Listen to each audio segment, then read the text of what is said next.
제가 이야기를 쓰려 하니 괜히 긴장이 되기도 하고 손이 떨리네요. 간단하게 제 소개를 하자면 저는 50대 남자입니다. 운 좋게도 외동으로 태어나 온 가족의 관심을 받고 자랐고 사촌들도 거의 없었고 그 중에서도 장남이라 할머니, 할아버지의 사랑을 독차지하며 자랐습니다. 특히 할머니가 저를 유독 아껴주셨습니다. 항상 맛있는 게 있으면 저 먼저 챙겨주시고 돌아가시기 전에마저 정신이 가물가물하실 때에도 저 먼저 찾으실 정도였습니다. 그러다 보니 할머니의 재산도 대부분 저에게 상속되었습니다. 할머니께서는 제가 30대 때 돌아가셨고 그때 제 할머니의 건물과 재산 일부가 저에게 상속되었습니다. 할머니의 재산의 규모가 엄청나게 커서 3대가 놀고 먹으며 떵떵거리고 살 수 있는 정도라고 할 수는 없지만 큰 고생 없이 먹고 살 수는 있는 정도였습니다. 일찍이 물려받은 큰 재산 덕에 별다른 고생 없이 평탄한 인생을 살았습니다.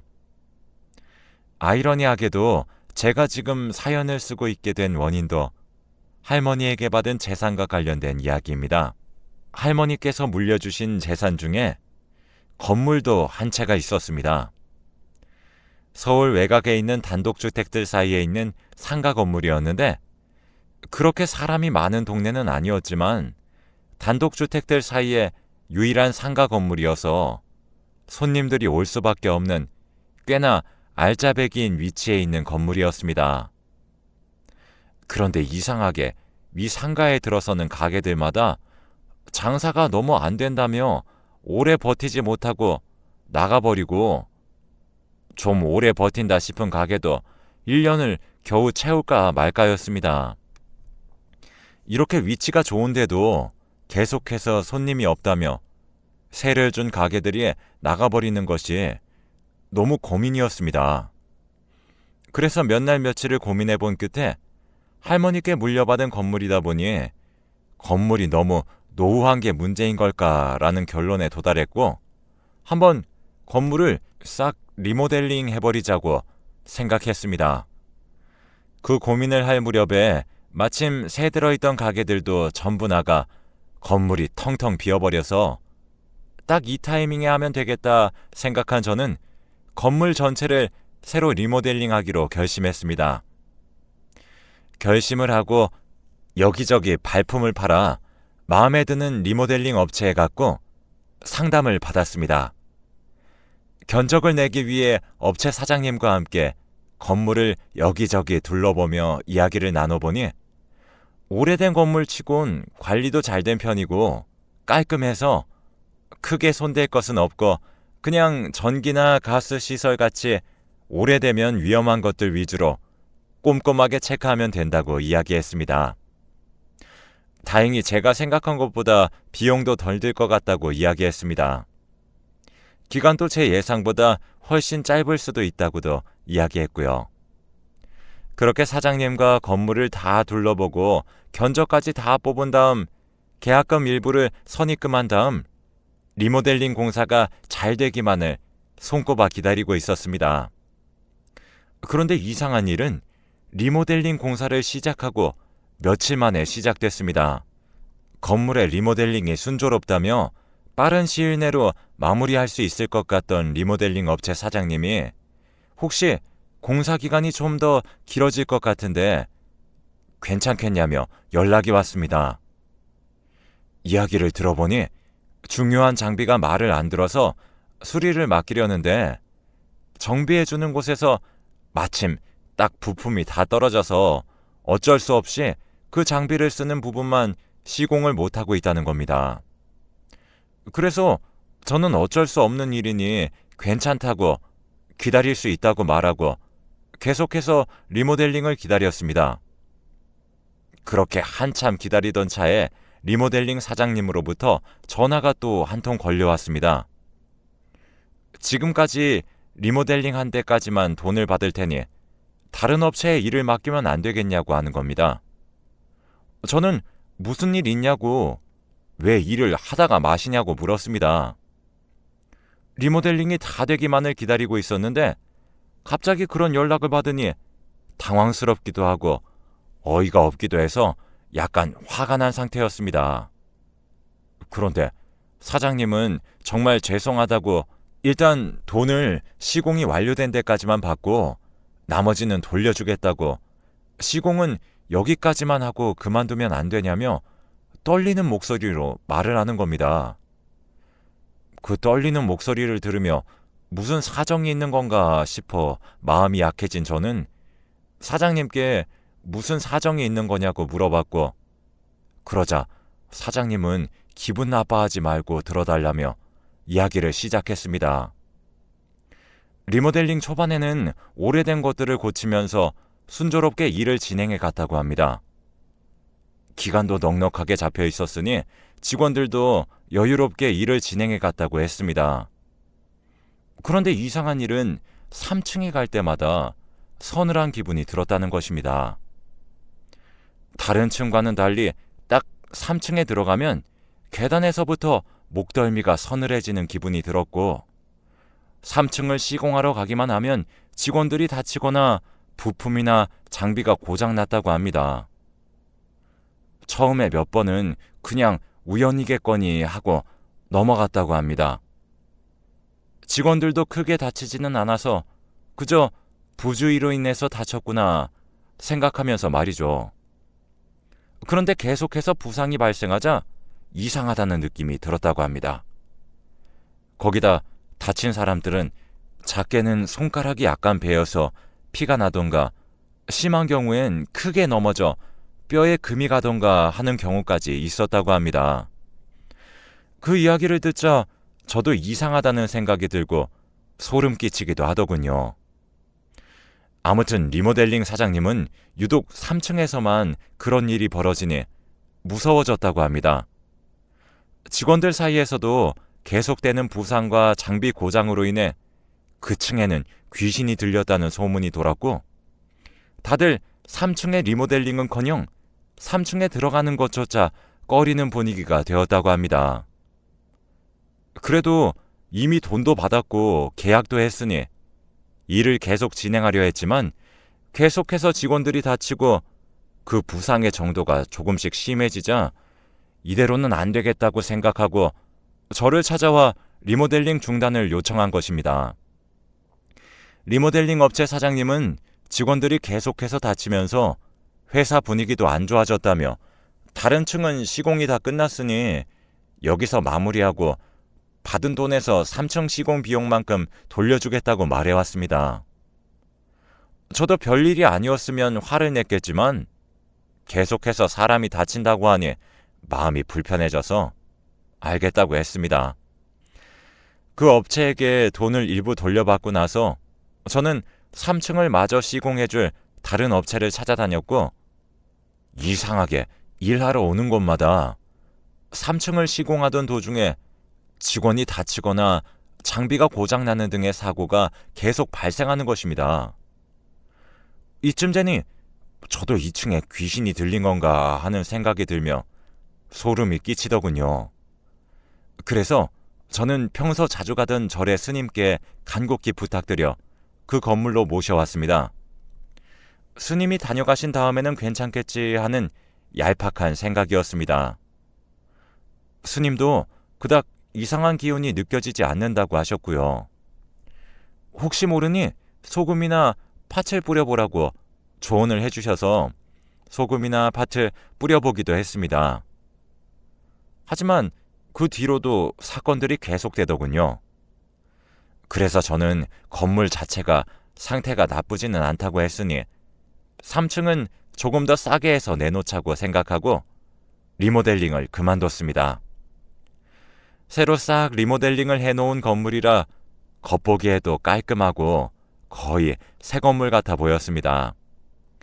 3층도 솔직히 다른 층에 비해서만 낡아 보였지 오래된 건물치고는 깔끔한 편이었고요.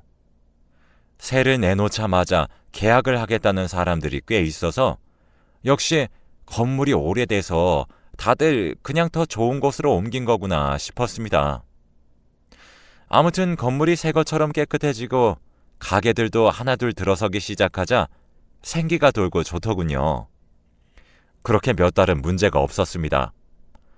저도 이제 그 건물에 신경을 끄고 제 취미 생활인 골프를 즐겼고요.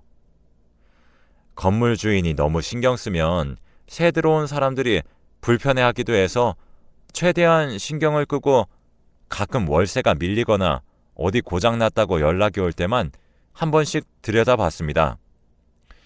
그때도 최대한 볼 일만 보고 나왔고요. 그런데 이상한 점은 다른 곳보다 훨씬 저렴하게 내놓은 3층인데도 아무도 계약하겠다는 사람이 없었다는 겁니다.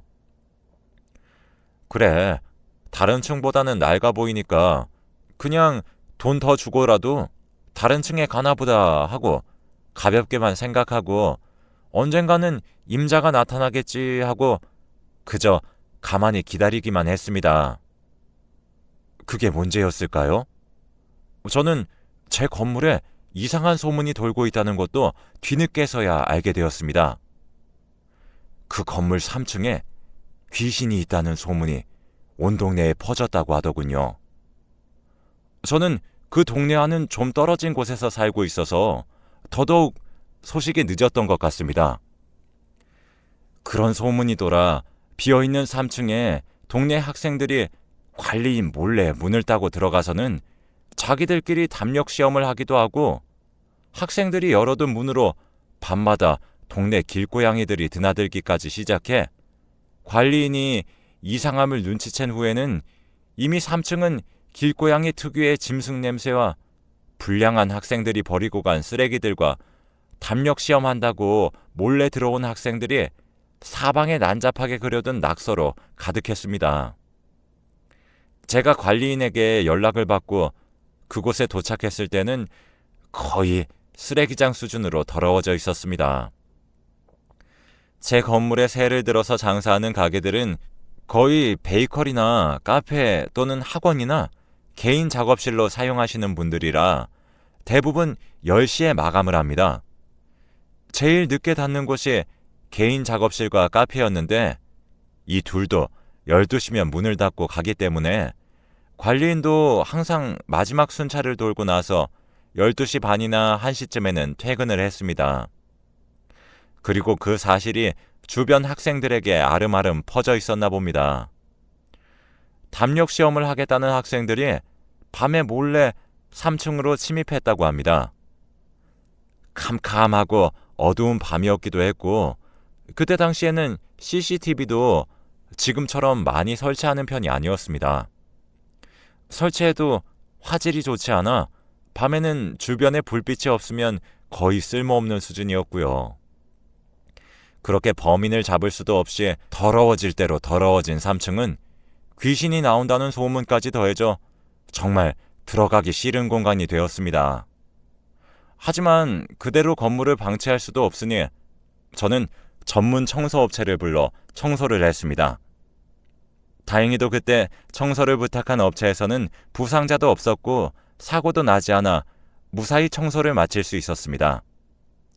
지금 생각해보면 귀신도 자기 공간이라고 생각한 곳이 더러운 것은 싫었나 봅니다. 청소가 끝나고 나서 저는 이제 3층을 어떻게 해야 하나 하는 고민에 빠졌습니다. 더 싸게 해서 내놔도 이미 동네에 소문이 퍼질 대로 퍼져 있는 상태였고 심지어는 다른 층에 있던 계약자마저 소문이 찝찝하다고 나가려고 하는 일도 있었습니다. 이러다가 3층 계약은커녕 나머지 계약자들도 다 나가겠다 싶어서 불안한 저는 해결책을 찾기 위해 사방팔방을 돌아다니며 수소문을 했습니다. 그 결과 제 지인이 아는 용한 무당이 있는데 그 사람한테 굿을 한번 받아보라고 하는 이야기를 들었습니다. 평소 저는 무당이라는 직업에 그렇게 믿지 않던 사람이라 그냥 사기 아닌가 싶었지만 지인이 아니라고 진짜로 용한 사람이라고 말한 것도 있고 방법도 없어 지푸라기라도 잡는 심정으로 그 무당을 찾아가기로 결심했습니다. 지인이 말해준 대로 연락을 하고 찾아간 무당집은 입구부터 묘한 느낌이었습니다. 알록달록한 천이 매달린 나무와 일하는 사람들이 전부 한복을 입고 있어서 더 그렇게 느껴졌습니다. 연락드렸던 사람이라고 말하고 문으로 들어가려 하니 입구에 서 계시던 분이 저에게 무언가를 뿌리더군요. 순간 기분이 나빴지만 그래도 여기만에 절차겠거니 하면서 가만히 있었습니다. 자세히 보니 쌀이더군요. 쌀을 다 뿌렸는지 그분은 저를 안으로 안내했고 따라 들어간 그곳은 밖에서 보는 것보다 더 넓어 보이는 공간이었습니다. 계속해서 안쪽으로 들어가는 분을 따라가다 보니 안채에 도착했고 그곳 앞에 도착하자마자 확 느낌이 다르더군요. 어떤 느낌이라고 콕 집어서 말할 수는 없지만 순간 소름이 쫙 돋으면서 싸한 느낌이 들었습니다. 별 생각 없이 온 곳인데도 갑자기 긴장감도 확 돌았습니다. 그 느낌을 받으니 아, 이곳은 진짜구나 하는 생각이 들었어요. 안채에서 들어오라는 목소리가 생각보다 젊다는 사실에 한 번 더 놀란 저는 조심스럽게 안채로 들어가 섰습니다. 목소리처럼 젊은 여자가 안채에 화려한 한복을 입고 앉아 있었습니다. 그 사람은 제가 들어서자마자 뚫어져라 쳐다봤는데 포스가 거의 호랑이급이었어요. 그저 저를 쳐다보고 있는 것뿐인데도 식은땀이 나면서 꼼짝할 수 없는 무언가가 있었습니다. 그분이 앉으라고 하기 전까지는 앉는 것도 있고 선체로 굳어 있었으니 말 다 했죠.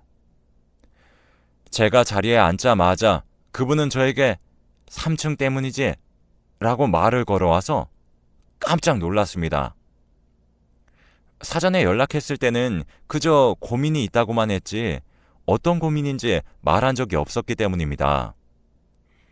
저는 놀란 와중에도 와, 이건 진짜다 하는 생각이 들어 제 고민에 대해 이야기하고 유독 3층만 이상하다고 이야기하자 그분은 쌀알을 상에다 훅 뿌리고는 무언가 중얼중얼거리더니 저에게 굳이 굿까지 할 필요 없고 그냥 제사상 맛있게 차려드려 이러는 겁니다. 그래서 저는 누구한테 어디에다가 제사상을 차려야 하냐고 묻자 그 사람은 네 할머니한테지 누구한테야 이러는 겁니다. 저는 화들짝 놀라며 갑자기 할머니가 왜 나오냐고 하자 할머니가 돌아가시고 나서도 저를 돌봐주고 계신데 제사상이 시원찮아 힘을 못 쓰고 계신다고 3층에 웬 잡기가 하나 있는데 할머니한테 제사상만 잘 차려드리면 할머니가 충분히 쫓아낼 수 있다고 하시는 겁니다. 저는 그 말을 듣고 나오는데 긴가민가 싶었지만 살아생전 저를 유독 아끼셨던 할머니라면 그럴 수도 있다고 생각이 들어 아내와 둘이서 할머니 사진 앞에 한상 거하게 차렸습니다. 둘 다 이게 맞는 건가 싶었지만 달리 방법이 없으니 정성스레 제사를 지냈습니다. 그러고 며칠 뒤 놀랍게도 3층을 계약하겠다는 사람이 나타났습니다. 다른 데보다 조건도 좋은데 싸기까지 하다며 완전 이득 봤다면서 들어온 그 사람은 한번 보러 온 자리에서 바로 계약을 하고 들어왔습니다. 그 사람은 태권도 도장을 하는 사람이었는데 기운도 좋아서 목소리도 우렁우렁하고 덩치도 산만했습니다. 아무튼 할머니께 제사상을 차려드리자마자 일이 술술 풀리게 되어 저와 아내는 놀라면서도 너무 기뻤습니다. 그 뒤로도 할머니의 제사상은 꾸준히 챙겨드리고 있습니다. 계속해서 이야기를 이어나가자면 3층에 태권도 도장이 들어서면서 귀신 나오는 건물이라는 이야기는 쏙 들어갔습니다. 그리고 3층에 가도 싸한 느낌이나 목덜미가 서늘해지는 느낌도 없어졌고요. 그 태권도 도장 관장도 성격이 시원시원해서 말도 잘 통하고 좋았습니다. 그렇게 저는 안심하고 다시 그 건물에 큰 관심을 두지 않고 가끔 찾아가서 확인하는 정도로만 지냈습니다. 그러던 어느 날 아내가 계속 악몽을 꾸는 겁니다. 꿈에는 아기와 그 아기의 엄마로 보이는 젊은 여자가 나타나서는 자기 집 내놓으라고 난리를 친다는 겁니다.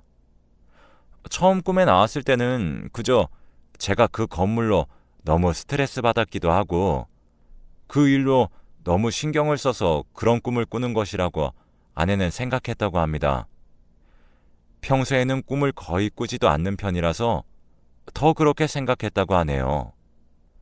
그런데 그 꿈이 며칠 동안 계속되자 조금씩 신경 쓰이기 시작했다고 합니다. 그리고 그 꿈을 꾼 지 일주일째 되는 날에 저한테 말한 거고요. 심지어는 그 날이 지날수록 꿈속에서 그 여자의 난동이 심해졌는데 가장 심해졌을 때가 바로 태권도 도장에 3층에 계약을 한 날이었다고 합니다. 시기적으로도 정황상으로도 꿈속의 여자 귀신이 할머니가 물려주신 3층의 귀신인 것 같다며 아내가 불안해하면서 말했습니다. 완전히 떠난 게 아니라 자기한테 붙은 것 같다면서요. 저도 그 말을 듣자마자 확신했습니다. 아, 3층에 있던 귀신이구나 하고 말이죠. 저는 아내에게 그 이야기를 듣고 바로 다음 날 아내와 함께 전에 그 무당집에 찾아갔습니다.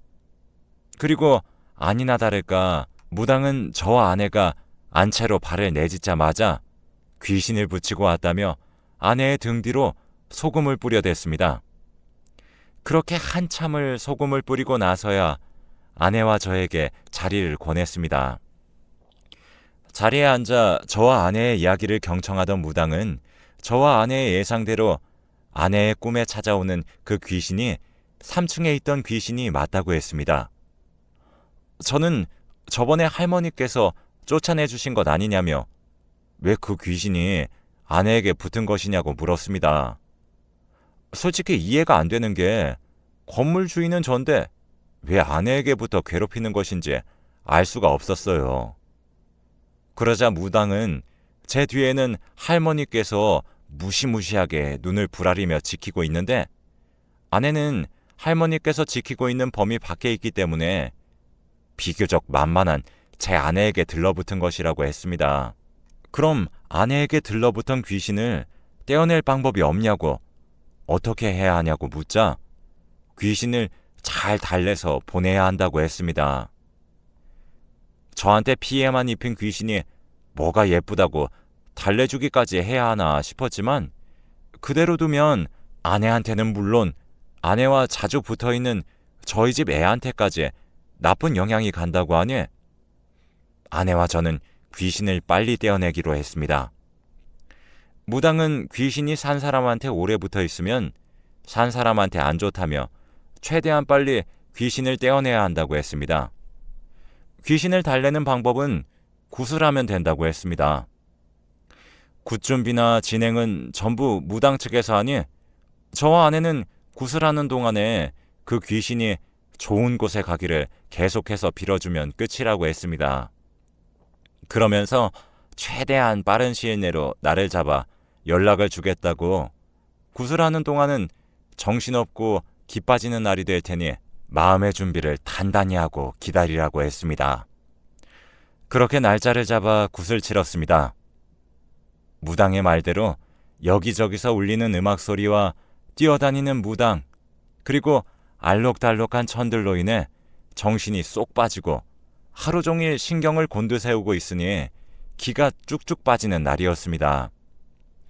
그래도 굿을 치르고 나니 아내가 뭔가 몸이 더 가벼워진 것 같다고 했습니다. 그리고 그날 밤부터 아내의 꿈에는 더 이상 귀신이 나오지 않게 되었습니다. 생각보다 싱겁게 일이 마무리되었지만 사고 없이 잘 마무리되어 다행이라고 생각합니다. 그런데 도대체 이 귀신은 어쩌다가 할머니가 물려주신 건물에 붙어있게 되었는지 그리고 왜 계속 그곳에 머물렀는지 궁금해졌습니다. 그래서 저는 무당에게 따로 연락을 해서 그 이유를 알 수 있냐고 물었습니다. 그러자 무당은 알고 나면 괜히 찝찝해질 수도 있는데 굳이 들어야겠냐고 말해왔습니다. 그 말을 들으니 조금 겁이 나긴 했지만 그래도 궁금증이 더 컸기 때문에 이야기해달라고 부탁했습니다. 그러자 무당은 그 귀신에 관한 이야기를 간단하게 해줬습니다. 옛날에 저희 할머니가 그 건물의 주인이었을 때 건물에서 크게 불이 났고 그때 특히 3층의 피해가 컸고 미처 피하지 못한 3층에서 일하던 여자가 마침 그날 맡길 사람이 없어 아이를 데려왔고 그 불로 인해 자기 아이와 함께 그곳에서 죽었다는 것입니다. 그런데 그 여자는 남편 없이 혼자서 아이를 키우고 있던 상태였고 심지어 가족도 없어 그 영혼을 달래줄 사람이 없었다고 합니다.